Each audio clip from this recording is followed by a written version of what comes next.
बिस्मिल्लाहिर्रहमानिर्रहीम। अस्सलाम वालेकुम मेरे प्यारे प्यारे साथियों, मेरी बहनों, बच्चियों, कैसे हैं आप सब। तो वीडियो शुरू करने से पहले मैंने कहा मैं पहले देसी घी बना लूँ। देसी घी बिल्कुल एंड पे पहुंचा हुआ था, तो मैंने कहा कि मैं इससे पहले कि सारा ख़त्म हो तो मैं बना के रख लेती हूँ। तो साथ में शुरू करती हूँ अपनी रेसिपी। तो आज मैं बना रही हूँ मीठी टिक्कियाँ।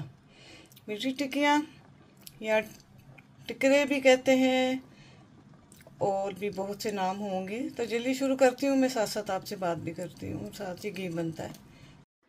अब यहाँ जो चीज़ें मुझे इसके लिए चाहिए वो मैं आप सबके साथ शेयर कर लेती हूँ। इसके लिए मुझे चाहिए 1 कप मैदा, आधा कप सूजी, आधा कप देसी घी। देसी घी ना हो तो आप मक्खन डाल लें, लेकिन ऑयल इस्तेमाल नहीं करना। 1 कप चीनी। चीनी आपकी मर्ज़ी है, अगर आप तेज़ खाते हैं तो फिर आप इसको 1.5 कप भी डाल सकते हैं। अच्छा जी, इसके अंदर अब जाएगा ये कोकोनट मैंने क्रश की हुई है, वो है, तिल है, सौंफ है। सौंफ का बहुत अच्छा जायका आता है इसमें। और इलायची के दाने निकाल के मैंने हल्का सा उनको कूट के वो पीस लिए, तो इलायची पाउडर हो गया। और ये क्रीम है जिसके साथ मैं आटे को गूंदूंगी। आटे के अंदर मैं इसको शामिल करूंगी। अगर आपके पास बाज़ार से क्रीम ले लें, नहीं तो घर की मलाई सबसे बेस्ट रहती है। दूध से मलाई उतार के उसको जमा कर लें तो वो इसमें डालें तो बहुत मज़े की बनती है। तो चलिए आगे शुरू करते हैं।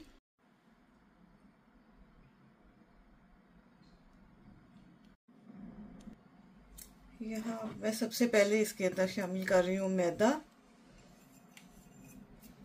इसमें जाएगी सूजी, 1 कप मैदा, आधा कप सूजी, सौंफ तकरीबन आधा प्याला, क्योंकि सौंफ जितनी अच्छी हो उतनी ही मज़े की लगती है इसके अंदर। तिल मैं सारे नहीं डालूंगी, क्योंकि मेरे मियाँ को ज़्यादा जो है तिल पसंद नहीं है, उनको सौंफ ज़्यादा पसंद है। इलायची पाउडर, कोकोनट क्रश की हुई, ये भी मैं बहुत ज़्यादा नहीं डाल रही।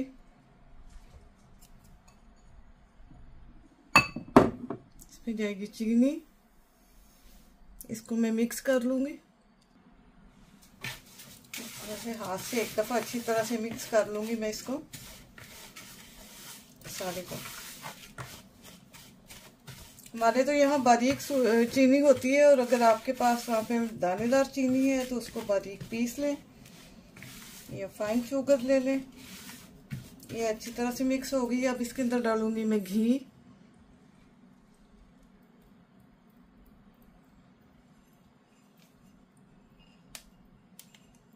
घी को डाल के तो इसको अच्छी तरह से पहले हाथों से मिक्स कर लेना है इसके अंदर, इस तरह से।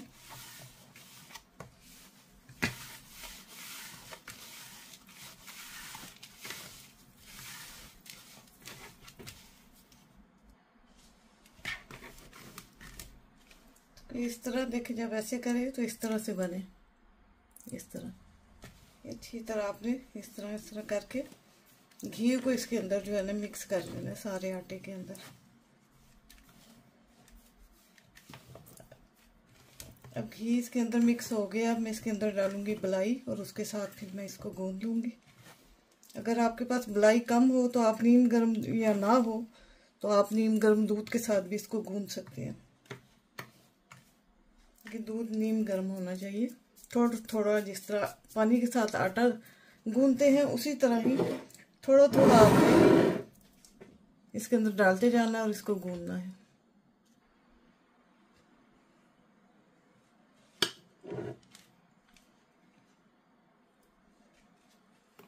इस तरह से इसमें इसको शामिल करते जाना है।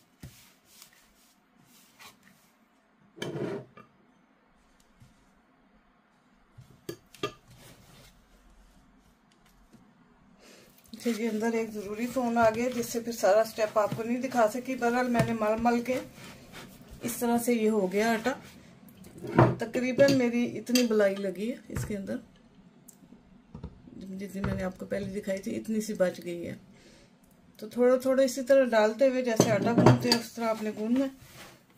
मैं थोड़ा सा और मलूंगी और उसके बाद फिर मैं ना इसको तकरीबन आधा घंटा रेस्ट मेरे तो एक तो ज़ुबान नहीं लफ्ज़ नहीं चढ़ रहा, रेस्ट दूंगी।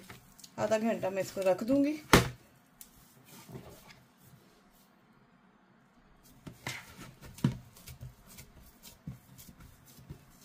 थोड़ा सा सख्त ही गूंथते हैं इसको ताकि बेलने में आपको मुश्किल ना हो। तो अब ये हो गया। अब मैं इसको डब्बे में निकाल के ये इसी के अंदर इसको आधा घंटा मैं छोड़ दूंगी।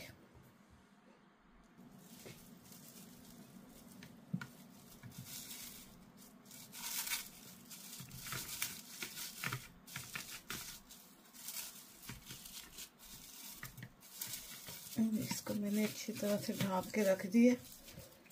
तो मिलती हूँ आधे घंटे के बाद आपसे। तब तक मैं निकाल लूँ जो मैंने देसी घी बनाया था उसको।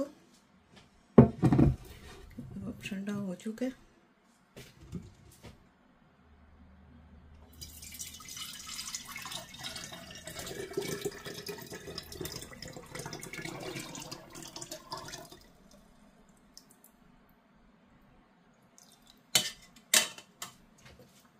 ये देखिए कितना अच्छा देसी घी तैयार हो गया, घर का खालिस देसी घी। और मैं इसी तरह करती हूँ। जब पीछे थोड़ा रह जाता है तो मैं और बनाकर इस तरह रख देती हूँ।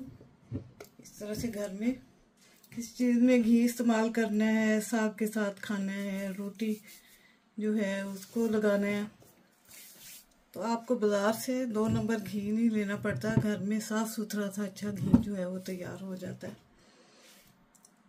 मैंने 6 टिक्कियाँ ली थी उसकी मक्खन की, उनसे ये देसी घी निकला। मेरी कोशिश होती है कि मैं अपने घर वालों को कम से कम जितना हो सकता है मैं खालिस और घर की बनी हुई देसी चीज़ें इस्तेमाल करवाऊँ, क्योंकि इनमें जो ताकत है वो आपको बाज़ारी चीज़ों में नहीं मिलती। एक चीज़ मैं आपके साथ यहाँ ज़रूर शेयर करना चाहूँगी कि जर्मनी में आजकल हर स्टोर पे तकरीबन इस तरह मिक्स दाने मिल जाते हैं परिंदों को डालने के लिए। तो मैं अपना बता रही हूँ आपको, आप भी अगर चाहें तो इस तरह ज़रूर करें। आगे जो है फरवरी में और इस तरह मतलब इनका अंडे देने का टाइम है, चिड़ियों का, परिंदों का अंडे बच्चे जो परिंदा जो भी ज़्यादातर अंडे ही इन्होंने देने होते हैं, लेकिन इनका ये मौसम होता है। और आजकल चिड़ियाँ और परिंदे मैंने देखे हैं कि बहुत ज़्यादा आ रहे हैं। तो आप लोग, मैं ये लेके रख लेती हूँ घर में और रोज़ कटोरी भर के बाहर बालकन से नीचे गार्डन की तरफ फेंक देती हूँ। और उसी वक्त ही साथ ही चिड़ियों की चहचहाहट और चिड़ियाँ उड़कर दरख्तों पे आके बैठना शुरू हो जाती हैं और मुझे इतना अच्छा लगता है। तो ये भी एक तरह का सदका ही है। ये ज़रूर निकाला करें, रोज़ अपने परिंदों को ये डालें, बाहर डालें। कुछ दिन तक नहीं भी आएंगे तो कुछ दिनों के बाद आना शुरू हो जाएंगे। तो ये देखें आजकल आपको हर स्टोर पे पड़े हुए मिल जाते हैं। तकरीबन आधा घंटा गुजर गया है। यहाँ मैं एक थाल को लेके उसको घी के साथ ही इस तरह ग्रीस कर लूँगी अच्छी तरह। चारों साइडों पे इसके मैंने इस तरह घी लगा लिया है ताकि मैं जो रोटियां बेल के रखूँ इसके अंदर तो इसके साथ चिपके ना। यहाँ आपने इस जगह पे भी ऑयल लगा लेना है जहाँ पे आपने इसको बेलना है, इस तरह से, ताकि आपकी रोटी अच्छी तरह से बेली जा सके। इसके साथ ही कोशिश करें कि आप अपने बेलन के ऊपर भी ऑयल लगा लें ताकि उसके साथ चिपके ना। कोशिश करें कि मैदा, खुश्क मैदे का इस्तेमाल कम से कम हो। इसी तरह हाथों पे भी थोड़ा लग जाएगा जिससे पेड़ा करने में आसानी होगी, हाथों से चिपकेगा नहीं। तकरीबन आधा घंटा ये पड़ा रहा है। ये इसकी शक्ल है। अब मैं इसको निकाल के पेड़ा करूँगी।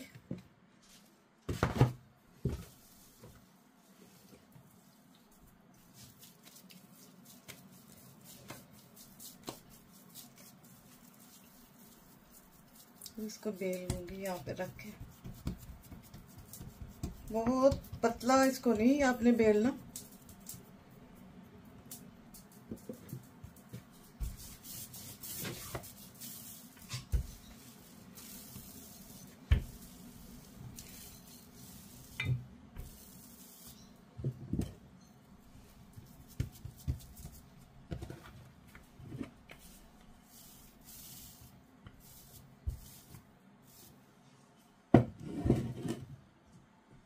तकरीबन इतनी मोटाई होनी चाहिए।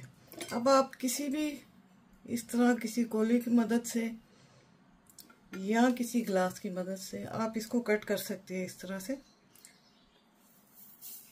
डिपेंड करता है आपने कितनी बड़ी बड़ी बनानी है, उसी हिसाब से। जैसे इससे मेरी ये साइज आया और ग्लास से ये साइज आएगा, तकरीबन एक जितना ही है दोनों का, इतना ज़्यादा फर्क नहीं है। बहरहाल इसकी मोटाई आप देख लें, इतनी इतनी है इस तरह से। और जो मैंने छोटी कोली की मदद से है उसका ये है, तो मुझे ये ज़्यादा पसंद आया साइज़, इसको ही मैं रखूँगी। और इससे पहले कांटे के साथ इसके अंदर जो है आपने ये लगा लेनी है छोटे छोटे से इस तरह, ताकि हवा के लिए ये बहुत ज़रूरी है। जब आप इनको फ्राई करेंगी तो फिर रोटियां फूलेंगी नहीं, बड़ी अच्छी नरम नरम सी बनेगी, ऊपर से क्रिस्पी और अंदर से नरम। आप चाहें तो खोपरा वगैरह और भी डाल सकती हैं, मैंने कम डाला है। उसका रीज़न मैंने बताया था कि मेरे घर में इन रोटियों में सौंफ ज़्यादा पसंद की जाती है, खाली सौंफ। ये चीज़ें सिर्फ मैंने आपको दिखाने के लिए डाली हैं। इसको मैं इधर एक साइड पे रखती जाऊंगी और बाकी भी जो मैं निकालूंगी उसका ये वाला हिस्सा ज़ाया नहीं जाएगा। उसको दोबारा पेड़ा करके दोबारा से फिर मैं उसको जो है वो दोबारा से बेल लूँगी।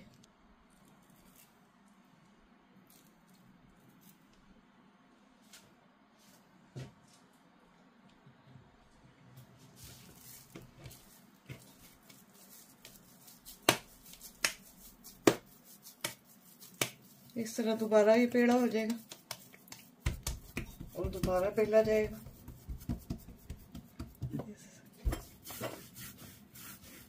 उसी तरह बेल के उसी तरह कटोरी के साथ इसकी निकाली जाएंगी रोटियां, छोटे वो जो पूड़ियाँ, एक तो नाम ही भूल जाता है बार बार। मीठी रोटियां जो थी, चलिए मैं जल्दी जल्दी सारे को इस तरह कर लूं, उसके बाद फिर तलते हुए आपको दिखाती हूँ।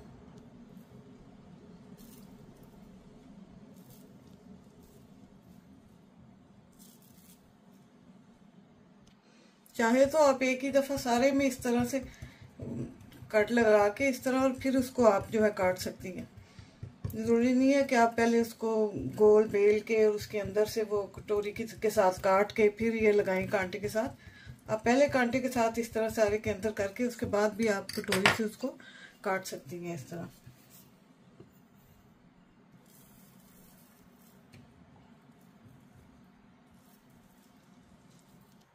ऑयल मैंने ऊपर रख दिया है, गर्म हो रहा है और लो मीडियम फ्लेम पे इसको आपने फ्राई करना है, क्योंकि तेज आंच से जल जाएंगी, इसलिए इनको अंदर तक फ्राई करना है। इसलिए इसका चूल्हा जो है आपने लो मीडियम पे रखना है।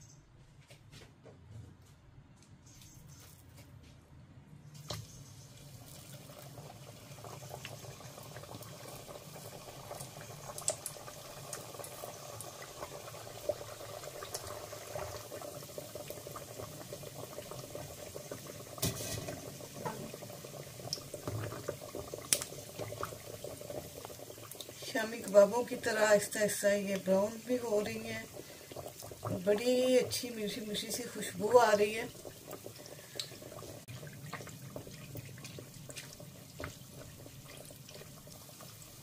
टिक्कियाँ बड़ी अच्छी तरह से फ्राई हो गई हैं, इनको मैं जाली में निकालती जाऊंगी। इस तरह से मैंने जाली रख ली है इसके ऊपर, और इनको अलग अलग से रखना है, एकदम ऊपर नीचे नहीं रखना, ताकि इनको हवा लगती रहे, जिससे ये ऊपर से तो खस्ता होंगी लेकिन अंदर से बहुत अच्छी नरम नरम सी रहेंगी।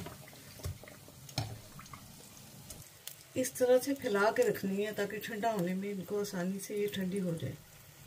अच्छा जी, वो तो थी जो मैंने उससे बेलन से बेल के आपको दिखाई, और ये मैंने हाथ से की हैं, छोटी छोटी टिक्कियाँ बना ली हैं ताकि टाइम की बचत हो। वैसे भी घरों में आमतौर पे हमारे देसी इसी तरह हाथों से ही बनती हैं। इनको मैंने हाथ से कर लिया, अब अगला जो है मैं हाथों वाला तलूंगी। ये वो है जो मैंने अभी हाथ से की थी। जिस तरह शामी कबाब या दूसरे कबाब हम लोग बनाते हैं, उसी तरह मैंने ये हाथों के साथ इनको गोल गोल कर लिया था। क्योंकि बेलना और फिर काटना काफ़ी टाइम लगता है। आमतौर पे तो घरों में इसी तरह ही बनाई जाती है, लेकिन जो बच्चियाँ आजकल सीख रही हैं ये उनके लिए था, ताकि उनको बनाने में मुश्किल ना आए। तो इसलिए मैंने उनको उस तरह से बेल के और उस तरह बताया। ज़्यादातर ये कुंडों में भी इस्तेमाल होती हैं। आजकल रजब के कुंडे हैं, वहाँ पर भी बड़े शौक से ये टिक्कियाँ बनाई जाती हैं। शौक से क्या मतलब, वो उसमें बनती हैं। मैं शायद बोलने में सॉरी अगर किसी को गलत लगे तो मतलब ये रजब के कुंडों में भी ये टिक्कियाँ खास तौर पे बनाई जाती हैं। अब ये मैंने आखिरी इसके अंदर डाल दी है। बनाने का मकसद इनका यही था। आप लोग सोचेंगे कि वैसे तो ये बताती रहती है कि मैं बीमार हूँ, लेकिन इस तरह की मुश्किल काम शुरू कर लेती है।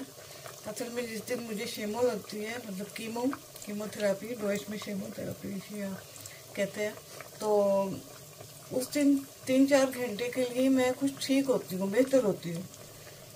तो मैं बल्कि खुद भी हंसती हूँ कि हाँ, मैं ज़हर परवा के आ गई हूँ अपने अंदर, आज मेरे से ताकत है। तो मुझे थोड़ा लालच था कि मैं अपने मियाँ के लिए कुछ ऐसी चीज़ तैयार कर दूँ कि वो जब जॉब पे जाते हैं तो एकदम से उनसे कुछ बात दफ़ा नहीं बनता साथ लेके जाने के लिए या चाय के साथ कुछ खाने के लिए। तो चलो मैं इस तरह की कोई चीज़ बना के रख देती हूँ जो उनकी पसंद की हो। तो वो इसलिए मैंने आज ये हिम्मत कर ली। और दूसरी बात ये है कि 1-2 हांडियाँ भी मेरा दिल है कि बना दूँ, अगर इसके बाद ताकत रही तो बनाऊँगी ज़रूर, वरना फिर यहीं ताकि आज इनके लिए ये होगा। ले जी, ये देखिए किस तरह आवाज़ आई है। ऊपर से खस्ता, अंदर से नरम और बहुत मज़े के खुशबूदार मीठे टुकड़े, मीठी टुकड़ियाँ या मीठे रोटियाँ, टकरे। आपकी ज़बान में इनको क्या कहा जाता है मुझे ज़रूर बताइएगा कमेंट बॉक्स में कि आपके इलाके में इसको क्या कहते हैं। ठंडे हो चुके हैं, अब मैं इसको इसके अंदर डाल दूँगी ताकि ये इसके अंदर जो है ये बड़े अच्छे 1-1.5 बड़े आराम से गुजर जाएंगे। अगर ये 1-1.5 तक बचे रहे तो इनको हवा भी नहीं लगेगी। बस जी, ये मेरे तैयार हो चुके हैं। उम्मीद है आपको मेरी रेसिपी पसंद आई होगी। मुझे अपनी दुआओं में ये ज़रूर याद रखिएगा। आपकी दुआओं की मुझे इस वक्त बहुत ज़रूरत है। मेरे एक में नहीं, मुझे लगता है ये 2 में आएंगे। 2 जार में डाल के इसमें इनको मैं रखूँगी। तो मुझे अपनी दुआओं में आप ज़रूर याद रखिएगा। मिलती हूँ जल्द ही किसी नई रेसिपी के साथ, बहुत जल्द किसी नए व्लॉग में, नई वीडियो में। तब तक के लिए इजाज़त दीजिए। अल्लाह हाफिज़ व नासिर। अल्लाह आप सबका हामी व नासिर हो। अल्लाह हाफिज़।